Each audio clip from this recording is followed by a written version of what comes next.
Adema Igbo Chineke kelamacho ezima puliche Igbo disam ejimnaka na ebe ahi nu ugbu a na enweta onwego. A very quick one.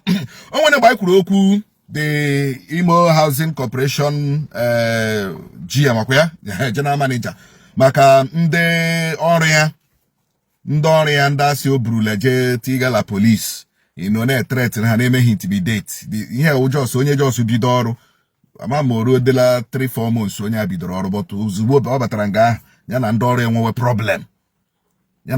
enwewe problem a very controversial man, a very controversial man, even more director of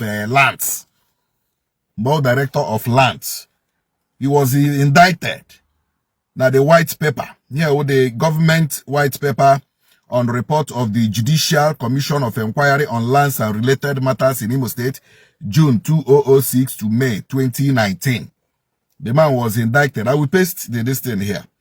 He was indicted. If you go to page 229, you got the key officers of Ministry of Lands, Survey and Fiscal Planning, Acting Director Team Planning, Surveyor General, Director of Lands. Oh, hear that man. Oh. Now, see what the white paper said. Should be sanctioned for gross misconduct in accordance with public service rules, while the actions of Ndekozo should also be sanctioned. This thing, I will paste it here so that you see. This is from the white paper. You already heard you read that white paper before.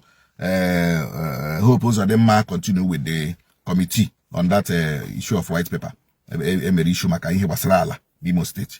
So this man has been very controversial. Somebody that the white paper indicted. Government aborokwe. The same government may indict aborokwe. Mechakwa mayor head of service. Controversially. Yeah, no fair.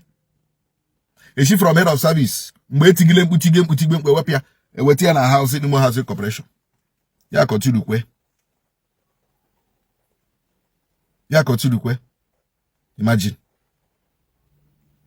Government accepts the recommendations in paragraph 2E, 2F, and 2G above and directs the head of service to institute appropriate disciplinary actions against the civil servants involved. This man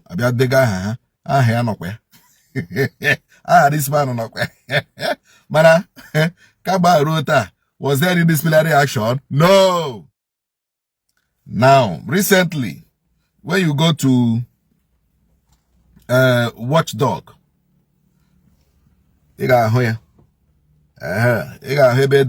Housing Corporation boss in fresh scandal allegedly built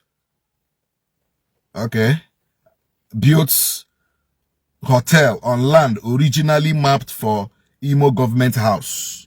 This same man on Imo Housing Corporation now. Look at the house here. Look at the house here.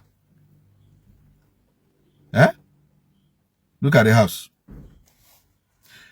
Alama Potra for Aero, the new government, Imo State government house. This man is a Royal Hotel. I wouldn't know Royal. Now Watchdog, another newspaper book here.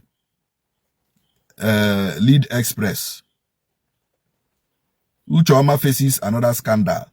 Accused of building hotel on land designated for Imo government house. Onokwa here. The paper. You know? So what are we saying?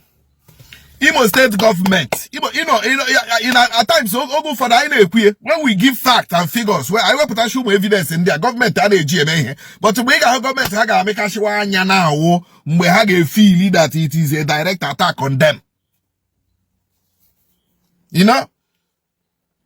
Somebody with such alarming allegation is still in the government. Still working for the same government that indicted him, the same government that said that disciplinary action should be taken. Even the head of service in Baho.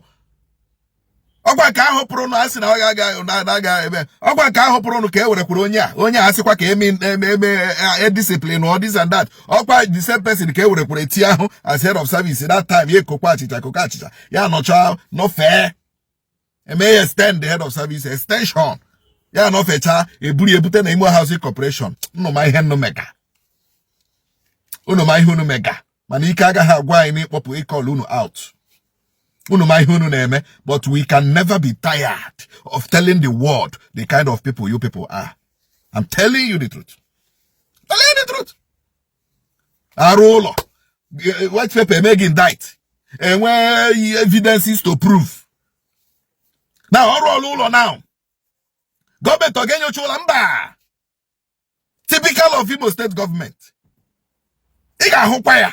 Onwe ha ga-eme. But all the maka ị na-ekwu eko wana anụ ka hapụ iwe chasị mgbe ihe dị otu a mere unu ekwukwurie anyị ekwuole ya anyị ekwuolie ka elu na ala na-anụ olu anyị that we stood against impunity, we stood against corruption and bribery, we stood against anything that is not right.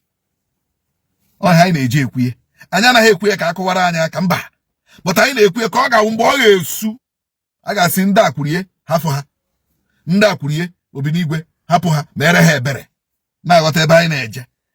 Man, if we see impunity we will talk. If we see something we must say something. Anyị achọghị ime onye iwu. We have evidence. Were you indicted or not? You were indicted by a white paper.